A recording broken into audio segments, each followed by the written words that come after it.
नमस्कार, आप देख रहे हैं लोकतंत्र का महासमर और मैं हूं आपके साथ अभिषेक तिवारी। देश की सबसे बड़ी अदालत ने आज दिल्ली के सीएम अरविंद केजरीवाल को जमानत दे दी है, जिसके बाद आप में जश्न का माहौल देखने को मिला। तो उधर कांग्रेस नेता मणिशंकर अय्यर के बयान पर कांग्रेस बैकफुट पर दिखी, तो इसी बयान पर अमित शाह गुस्से में भी नजर आए। राहुल गांधी ने कानपुर में प्रधानमंत्री मोदी पर जमकर निशाना साधा, तो तेलंगाना के महबूब नगर में मोदी के निशाने पर कांग्रेस आ गई।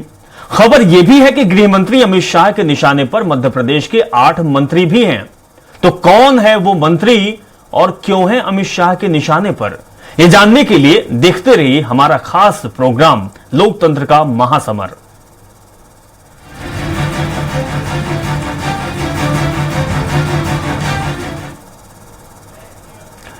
चलिए शुरुआत करेंगे देश की राजधानी दिल्ली से।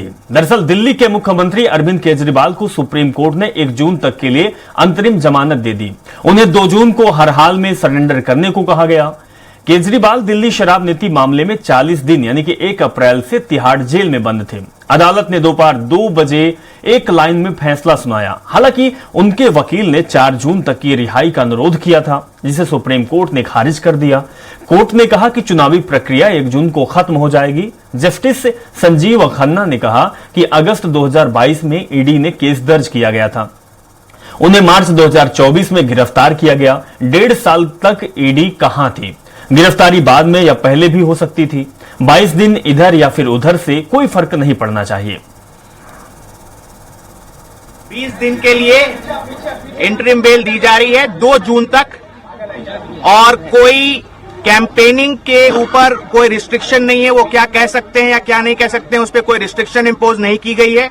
जबकि जब ऑर्डर भी प्रोनाउंस किया जा रहा था तब भी ईडी ने रिक्वेस्ट किया कि कोई रिस्ट्रिक्शन डाली जाए, लेकिन कोई रिस्ट्रिक्शन नहीं दी गई है। और 2 जून को उन्हें 2 जून तक की ये मोहलत दी गई है इंटरिम बेल की। We welcome the intervention by the Honorable Supreme Court in granting the bail to Mr. Arvind Kejriwal. We also hope that the Prime Minister gets enough time after 4th of June, when he becomes the former Prime Minister of India, to introspect sitting in Sabarmati Ashram at the kind of politics he has indulged into. We hope that the former Chief Minister of Jharkhand, Mr. Hemant Soren, also gets due justice. निर्णय supreme court का है और मुझे लगता है कि लोकतंत्र के लिए निर्णय बहुत जरूरी था, और अब वो निकलेंगे और अपनी बात जनता से कहेंगे, और इसका जनमत का जो फैसला होगा उसका सब लोग स्वागत करेंगे। और आज सुप्रीम कोर्ट का ये फैसला का ईडी और सेंट्रल गवर्नमेंट के मुंह पर ऐसे थप्पड़ लगा, क्योंकि सेंट्रल गवर्नमेंट ने पूरे तौर पर ईडी को एक पॉलिटिकल एजेंसी के रूप में, एक पॉलिटिकल अंग के रूप में इस्तेमाल किया ऑपोजिशन पार्टीज के खिलाफ। आप तमाम ऑपोजिशन को जेल में डालोगे और फिर चुनाव लड़ोगे और कहोगे मदर ऑफ डेमोक्रेसी। होता नहीं है मोदी जी। और आज सुप्रीम कोर्ट ने सही जवाब दिया, और मैं उम्मीद करती हूं कि दिल्ली की जनता और देश की जनता ये जो तानाशाही है, जो तरीका है मोदी सरकार का, उसका जो जवाब आज मिला है, उसके आधार पर वो बीजेपी को निश्चित ऊपर हराएंगे। केजरीवाल को जमानत मिलने पर आप नेताओं के बयान सामने आए। दिल्ली सरकार में मंत्री आतिशी ने कहा कि यह सच्चाई की जीत है, तो वहीं मंत्री गोपाल राय ने कहा कि सुप्रीम कोर्ट के इस फैसले ने रोशनी की एक किरण दिखाई है, इसीलिए पूरा देश उनका शुक्रगुजार है। तो वहीं आप नेता संजय सिंह ने कहा कि सत्य परेशान हो सकता है, पराजित नहीं, तानाशाही का अंत होगा। देखिए, ये सत्य की विजय है, ये इस देश के लोकतंत्र की विजय है, ये इस देश के संविधान की विजय है। भारतीय जनता पार्टी ने इस देश में तानाशाही खड़ी करने के लिए कोई कसर नहीं छोड़ी है। जिस प्रकार से विपक्ष पे हमला हो रहा है, जिस तरह से ईडी और सीबीआई का प्रयोग हो रहा है, जिस तरह से चुनाव की घोषणा के बाद एक चुने हुए मुख्यमंत्री को जेल में डाल दिया गया। लेकिन मैं सुप्रीम कोर्ट का धन्यवाद करती हूं कि सुप्रीम कोर्ट सामने आया लोकतंत्र को बचाने के लिए, संविधान को बचाने के लिए। पूरे देश में इसको लेकर के खुशी की लहर है, दिल्ली के लोगों के दिल में खुशी है, क्योंकि जिस तरह से भारतीय जनता पार्टी की सरकार ने इस देश में तानाशाही का अंधकार युग कायम किया था, लोगों को कोई रोशनी नहीं दिख रही थी। सुप्रीम कोर्ट के इस फैसले ने एक रोशनी की किरण दिखाई है, इसलिए पूरी दिल्ली, पूरा देश उनका शुक्रगुजार है। हम उनका धन्यवाद करते हैं और हमें इस बात का भरोसा है कि देश में जो इस तानाशाही के खिलाफ लड़ाई चल रही है, संविधान और लोकतंत्र को बचाने की लड़ाई चल रही है, अरविंद केजरीवाल जी के बाहर आने से ये लड़ाई और मजबूत होगी और देश ये लड़ाई जीतेगा। जेल तो तानाशाही का ही प्रतीक है। जेल में जिस तरह से उन्होंने डाला हो तो तानाशाही तो उनकी जारी है। तो जैसे उसी तानाशाही के खिलाफ अंतरिम बेल भी एक लड़ाई का हिस्सा है। अरविंद केजरीवाल के आने के बाद इस तानाशाही के खिलाफ लड़ाई और मजबूती से हम लड़ेंगे और ये लड़ाई जीतेंगे। सत्य परेशान हो सकता है, पराजित नहीं। आज माननीय सर्वोच्च न्यायालय का ऐतिहासिक फैसला आया।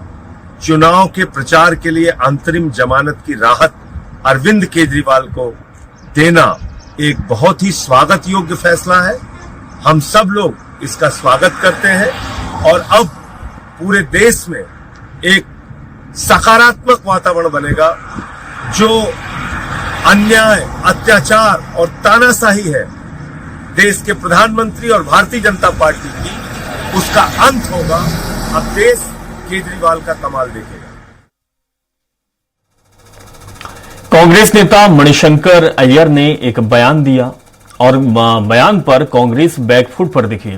तो वहीं बीजेपी ने कांग्रेस पर जमकर हमला बोला। दरअसल मणिशंकर अय्यर ने कहा कि हमें पाकिस्तान का सम्मान करना चाहिए क्योंकि उसके पास परमाणु बम है। और इस बयान के जवाब में केंद्रीय गृह मंत्री अमित शाह ने कहा कि मणिशंकर अय्यर हमसे पाकिस्तान का सम्मान करने के लिए कह रहे हैं क्योंकि उनके पास परमाणु बम है। कुछ दिन पहले फारूक अब्दुल्ला ने हमसे कहा था पीओके के बारे में बात ना करें क्योंकि पाकिस्तान के पास परमाणु बम है। मैं इंडी गठबंधन के नेताओं को बताना चाहता हूं कि पीओके भारत का है और इसे कोई हमसे नहीं छीन सकता। और कि उनकी भी इज्जत है और उस इज्जत को कायम रखते हुए आप उनसे जितनी कड़ी बात करना चाहते हो करो, लेकिन बात तो करो। बंदूक को लेकर आप घूम रहे हो और उससे क्या हाल मिला? कुछ नहीं, तनाव बढ़ते जाता है। और कोई भी पागल वहां आ जाए तो क्या होगा देश का? उनके एटम बॉम्ब है। ये भी है। हाँ, हमारे पास है, लेकिन किसी पागल ने हमारे बम को लाहौर स्टेशन में फूटा तो 8 सेकंड के 8 पल के अंदर उसकी जो रेडियो एक्टिविटी है वो अमृतसर पहुंचेगी। ये भी है, इतना पास तो ऐसे बम वगैरह रखकर आप उसको इस्तेमाल करने का रोको। लेकिन यदि आपने उनसे बात की, उनको इज्जत अफजाया, तो तभी जाकर वो अपने बम के बारे में नहीं सोचेंगे। लेकिन आपको उनको ठुकरा दिया और बच्चे जैसे कुट्टी कहते रहे तो कोई पागल वहां आ जाए, वो बम निकाल ले और फिर क्या होगा? मणिशंकर अय्यर हमें धमकी दे रहे हैं, देश को धमकी दे रहे हैं। पाकिस्तान को सम्मान दीजिए, उनके पास एटॉमिक बॉम्ब है। कुछ दिन पहले फारूक अब्दुल्ला इंडी अलायंस के नेता कहते हैं कि पाक ऑक्यूपाई कश्मीर की बात मत करिए, पाकिस्तान के पास एटॉमिक बॉम्ब है। मैं कांग्रेस पार्टी और इंडी अलायंस वालों को कहना चाहता हूं, पाक ऑक्यूपाई कश्मीर भारत का है, इसको कोई नहीं छीन सकता, भारत से कोई नहीं छीन सकता। भाइयों बहनों, ये पाकिस्तान के पास से पाक ऑक्यूपाई कश्मीर लाने की जगह कांग्रेस पार्टी एटम बम की बात कर भारत की जनता को डरा। कानपुर में आज राहुल गांधी ने प्रधानमंत्री मोदी पर जमकर निशाना साधा। राहुल गांधी ने चुनावी मंच से कहा कि इस बार मोदी पीएम नहीं बन सकेंगे। उन्होंने दावा भी किया कि जिस दिन पीएम मोदी ने सार्वजनिक मंच से अडानी अंबानी का नाम लिया, उसी दिन पीएम मोदी ने अपनी हार स्वीकार कर ली थी। क्योंकि इनको भी पता लग रहा है कि जो राहुल गांधी बोल रहा है वो सच है और नरेंद्र मोदी प्रधानमंत्री नहीं बन रहा है। खत्म कहानी। जैसे अंग्रेजी में बोलते हैं गुड बाय थैंक यू। नोटबंदी वाले प्रधानमंत्री ने बोला कि अदानी और अंबानी काला धन देते हैं, तो मोदी जी अगर अदानी और अंबानी काला धन देते हैं तो आपने उन पर सीबीआई ईडी की इंक्वायरी क्यों नहीं कराई? क्योंकि वो आपके मित्र हैं। उनके हवाई जहाज में आप खूब उड़े। 10 साल अदानी अंबानी का नाम नहीं लिया, मगर भाइयों और बहनों, मैंने छोड़ा नहीं। अदानी अंबानी, अदानी अंबानी। अंत में नरेंद्र मोदी, हिंदुस्तान का प्रधानमंत्री, कांपते हुए कहता है अदानी अंबानी का नाम पब्लिक में लेता है।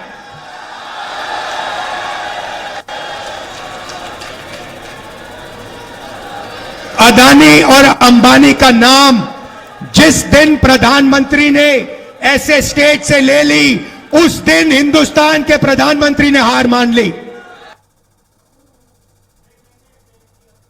दोस्तों के छोटे से विराम का फौरन हाजिर होते हैं। ब्रेक बाद आपका स्वागत है। रतलाम झाबुआ से कांग्रेस प्रत्याशी कांतिलाल भूरिया ने सोशल मीडिया पर वीडियो जारी कर अपने उस बयान पर सफाई दी है जिसमें उन्होंने कहा था कि जिस व्यक्ति की 2 पत्नियां हैं उसे 2 लाख रुपए सालाना दिए जाएंगे। अब भूरिया का कहना है कि जो लोग मेरे बयान के एक हिस्से को लेकर मुद्दा बना रहे हैं उन्हें आदिवासी पुरखा संस्कृति की जानकारी नहीं है। मैंने सिर्फ व्यंग के रूप में वो बात कही थी। भूरिया ने 2 लाख रुपए वाला बयान गुरुवार को रतलाम के सैलाना में चुनावी सभा में दिया था। हमारा जो घोषणा पत्र है, हर महिला को 1-1 लाख रुपया उसके खाते में जमा होगा। एक लाख सभी घर की महिलाओं का। ये मालूम है कि नहीं? अब जिसकी 2 बच्चे तो 2 लाख जाएगा उसके। मीडिया में जो चल रहा है वो गलत है। मैंने सिर्फ व्यंग के रूप में कहा था। सभा में बैठे एक आदिवासी युवक द्वारा पूछा गया कि उसकी 2 पत्नी है तो क्या उसको भी लाभ मिलेगा, क्योंकि आदिवासी समाज में इसकी कानूनी अनुमति है, इसलिए मैंने व्यंग के रूप में कहा गया। हम हर महिला को 1 लाख रुपये हर साल की गारंटी कांग्रेस सरकार में देंगे, मतलब हर महिला को 8,500 रुपये हर महीना मिलेगा। केंद्रीय मंत्री अमित शाह की वोटिंग परसेंटेज को लेकर दी गई चेतावनी का असर यह हुआ कि तीसरे चरण में पिछले लोकसभा चुनाव के बराबर वोटिंग हुई, मगर मंत्रियों का परफॉर्मेंस इस चरण में भी कमजोर रहा। तीसरे चरण की 9 लोकसभा सीटों में प्रदेश सरकार में 11 मंत्री आते हैं। इनमें से 8 मंत्री शाह के परफॉर्मेंस पर खरे नहीं उतरे। इनके विधानसभा क्षेत्र में हुआ मतदान लोकसभा सीट पर औसत मतदान से कम रहा। दरअसल केंद्रीय गृह मंत्री अमित शाह ने दूसरे चरण की वोटिंग के पहले 25 अप्रैल को देर शाम बीजेपी दफ्तर में प्रदेश के बड़े नेताओं की एक बैठक ली थी। बैठक में उन्होंने कहा था कि जिन मंत्रियों के विधानसभा क्षेत्र में मतदान प्रतिशत कम होगा उनका पद चला जाएगा। बदले में उन विधायकों को मंत्री बनाया जाएगा जिनके क्षेत्र में मतदान प्रतिशत बढ़ेगा। हालांकि अमित शाह ने यह भी नहीं बताया है कि कितने फीसदी कम वोटिंग पर मंत्रियों का पद जा सकता है। अब एक नजर उन मंत्रियों पर जिनके क्षेत्र में वोटिंग कम हुई है। केंद्रीय मंत्री अमित शाह की वोटिंग परसेंट को लेकर दी गई चेतावनी का असर ये हुआ कि तीसरे चरण में पिछले लोकसभा चुनाव के बराबर वोटिंग हुई। तीसरे चरण की 9 लोकसभा सीटों में प्रदेश सरकार के 11 मंत्री आते हैं। इनमें से 8 मंत्री शाह के परफॉर्मेंस पर खरे नहीं उतरे। इनके विधानसभा क्षेत्र में हुआ मतदान लोकसभा सीट पर हुए औसत मतदान से कम रहा। दरअसल केंद्रीय गृह मंत्री अमित शाह ने दूसरे चरण की वोटिंग के पहले 25 अप्रैल को देर शाम बीजेपी दफ्तर में प्रदेश के बड़े नेताओं की एक बैठक ली थी। बैठक में उन्होंने कहा था कि जिन मंत्रियों के विधानसभा क्षेत्र में मतदान कम होगा उनका पद चला जाएगा। बदले में उन विधायकों को मंत्री बनाया जाएगा जिनके क्षेत्र में मतदान प्रतिशत बढ़ेगा। हालांकि अमित शाह ने ये नहीं बताया था कि कितने फीसदी कम वोटिंग पर मंत्रियों का पद जा सकता है। अब एक नजर उन मंत्रियों पर जिनके क्षेत्र में वोटिंग कम हुई। मुरैना लोकसभा सीट में एंदल सिंह कंसाना के क्षेत्र में 53.1% वोटिंग हुई। यहाँ नरेंद्र सिंह तोमर भी वोट परसेंट नहीं बढ़ा पाए। मुरैना सीट की 8 विधानसभा में से 3 पर भाजपा का कब्जा है। इस सीट पर वोटिंग के आंकड़े देखें तो सबसे कम सुमावली में 53.1% मतदान हुआ। ये लोकसभा मतदान से 5% कम है। यहाँ से एंदल सिंह कंसाना विधायक हैं, जो डॉक्टर मोहन सरकार में कृषि मंत्री हैं। बैतूल लोकसभा सीट में हरसूद विधायक विजय शाह की सीट पर कम मतदान हुआ। बैतूल सीट पर 73.48% वोट पड़े। यहाँ से दुर्गादास उइके भाजपा के प्रत्याशी हैं। इस सीट में आने वाली 8 विधानसभा सीटों में हरसूद में सबसे कम वोटिंग हुई। यहाँ से विजय शाह डॉक्टर मोहन सरकार में आदिम जाति कल्याण मंत्री हैं। उनकी सीट पर 69.13% वोटिंग हुई, जो संसदीय सीट पर औसत मतदान से 4.35% कम है। भोपाल में 2 मंत्रियों के क्षेत्र में औसतन से कम वोटिंग देखने को मिली। भोपाल लोकसभा सीट पर नरेला और गोविंदपुरा में औसत से कम वोटिंग हुई। नरेला क्षेत्र मंत्री विश्वास सारंग का क्षेत्र है, जहां औसत से 3.27% वोट कम पड़े। हालांकि इस चुनाव में भाजपा ने सारंग को राजगढ़ की जिम्मेदारी दी थी। ग्वालियर लोकसभा सीट से 2 मंत्री हैं। यहां पर दोनों सीटों में कम मतदान हुआ। ग्वालियर लोकसभा की 8 में से 4 विधानसभा सीटों पर भाजपा काबिज है। इनमें से मंत्री प्रद्युम्न सिंह तोमर के विधानसभा क्षेत्र ग्वालियर में औसत से 3.23% कम वोटिंग हुई। यहाँ 58.45% वोट पड़े, जबकि लोकसभा क्षेत्र में 61% से ज्यादा मतदान हुआ। भोपाल की गोविंदपुरा सीट भाजपा का गढ़ मानी जाती है। इस विधानसभा सीट से विधायक कृष्णा गौर हैं, जो पिछड़ा वर्ग राज्य मंत्री हैं। उनके क्षेत्र में 60% से ज्यादा वोट पड़े, जबकि लोकसभा में वोटिंग का फीसद 62.29% है। इस तरह से औसत से 2.24% वोटिंग कम हुई। भिंड सीट के तहत 8 में से 4 सीटों पर भाजपा का कब्जा है। यहाँ के एकमात्र मेहगांव से विधायक राकेश शुक्ला मंत्री हैं। इस चुनाव में उनकी मेहगांव सीट पर लोकसभा में औसतन मतदान से 0.94% कम वोटिंग हुई। प्रदेश सरकार में सामाजिक न्याय मंत्री नारायण कुशवाहा ग्वालियर दक्षिण से विधायक हैं। उनके क्षेत्र में 61.3% वोट पड़े, जो संसदीय क्षेत्र की औसत वोटिंग से 1% से भी कम है। इस सीट से उनके प्रतिद्वंदी के रूप में विधानसभा चुनाव लड़े कांग्रेस के प्रवीण पाठक लोकसभा में कांग्रेस के उम्मीदवार हैं। ब्यावरा सीट से विधायक और डॉक्टर मोहन सरकार में मंत्री नारायण सिंह पवार की सीट पर 75% वोटिंग हुई, जो औसत से महज 0.39% कम है। दरअसल राजगढ़ सीट पर अमित शाह का पूरा फोकस था। इस वजह से विधायक और मंत्रियों ने यहां मतदान के लिए पूरी ताकत झोंक दी थी। जिन मंत्रियों के क्षेत्र में कम वोटिंग हुई, उन्होंने इसके लिए कई सारे कारण गिनाए हैं। वहीं ज्यादा वोटिंग करवाने में कामयाब रहे विधायकों का कहना है कि ये कार्यकर्ताओं की मेहनत का नतीजा है। बहरहाल तीसरे चुनाव के चरण में 8 ऐसे मंत्री हैं जिनके क्षेत्र में कम वोटिंग हुई और जो शाह की चेतावनी के बाद अब डेंजर जोन में दिखाई दे रहे हैं। Election desk, Swaraj express.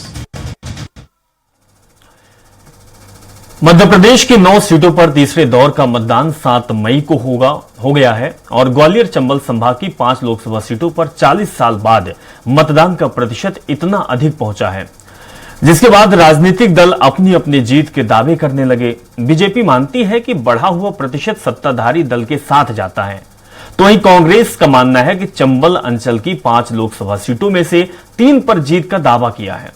राजनीतिक जानकार मानते हैं कि इस बार का चुनाव कांग्रेस के लिए पिछले चुनाव से ज्यादा फायदेमंद रहेगा। देखिए, लोकसभा चुनाव 2024 के तीसरे चरण में बढ़े हुए मतदान फीसद ने राजनीतिक दलों को संशय में डाल दिया है। राजनीतिक दलों के लिए हार और जीत का कयास लगाना भी अब मुश्किल हो रहा है। कोई भी ताल ठोककर ये कहने की हालत में नहीं है कि फूल खिलेगा या फिर पंजा जीतेगा, लेकिन फिर भी नेताओं ने अपने सपने संजो लिए हैं। ग्वालियर चंबल संभाग में 40 साल बाद मतदान का फीसद इतना अधिक पहुंचा है। इनमें 3 सीटें भिंड, मुरैना और ग्वालियर में जातिगत समीकरण हावी रहा है, जिसकी वजह से चुनाव नतीजों का पलड़ा किसी भी तरफ झुक सकता है।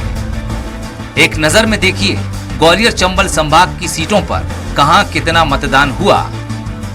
ग्वालियर लोकसभा सीट की बात की जाए तो यहां 62.13% वोटिंग हुई, जबकि मुरैना लोकसभा सीट पर 58.22% मतदान हुआ। भिंड लोकसभा सीट की बात की जाए तो यहां 54.87% वोट पड़े। गुना शिवपुरी लोकसभा सीट पर 71.53% मतदान हुआ, जबकि राजगढ़ लोकसभा सीट पर 75.39% वोट पड़े। राजनीतिक जानकार ये मानते हैं कि इस बार के चुनाव में कांग्रेस को पिछली बार की अपेक्षा ज्यादा फायदा होगा। देखिए, वोटर टर्नआउट बढ़ने के पीछे कहीं ना कहीं ये माना जा सकता है कि भारतीय जनता पार्टी को एज मिल रहा है, क्योंकि ये जब भी जो ट्रेंड है पार्लियामेंट इलेक्शंस के कि जब वोटर टर्नआउट बढ़ता है तो रूलिंग पार्टी को फायदा हुआ। नरेंद्र मोदी की इंटरनल वेव है, इसको कोई नकार नहीं सकता, लेकिन ये भी तय है कि कांग्रेस ने भारतीय जनता पार्टी के जो प्रत्याशी हैं उनको कहीं ना कहीं घेरने का बड़ा प्रयास किया। हो सकता है इन तीनों सीट यानी ग्वालियर, मुरैना, भिंड एक्सेप्टिंग गुना चौंकाने वाले रिजल्ट भी आपको देखने को मिल सकते हैं। ग्वालियर चंबल इलाके में आने वाली 5 लोकसभा सीटें ग्वालियर, गुना, भिंड, राजगढ़ और मुरैना पर पिछली बार बीजेपी का कब्जा था। इस बार इनमें से केवल एक सीट गुना को छोड़ दिया जाए तो बाकी 4 पर मुकाबला बीजेपी के लिए आसान नहीं है। हालांकि बीजेपी प्रत्याशी वोट बढ़ने से खुश हैं। बीजेपी नेताओं का कहना है कि लोगों ने पीएम मोदी की योजनाओं और नीतियों को पसंद किया है, जिसके चलते वो घरों से निकले और वोट किया है। चलिए, इस खास प्रोग्राम में बस इतना ही। जुड़े रहे और देखते रहे स्वराज एक्सप्रेस। नमस्कार।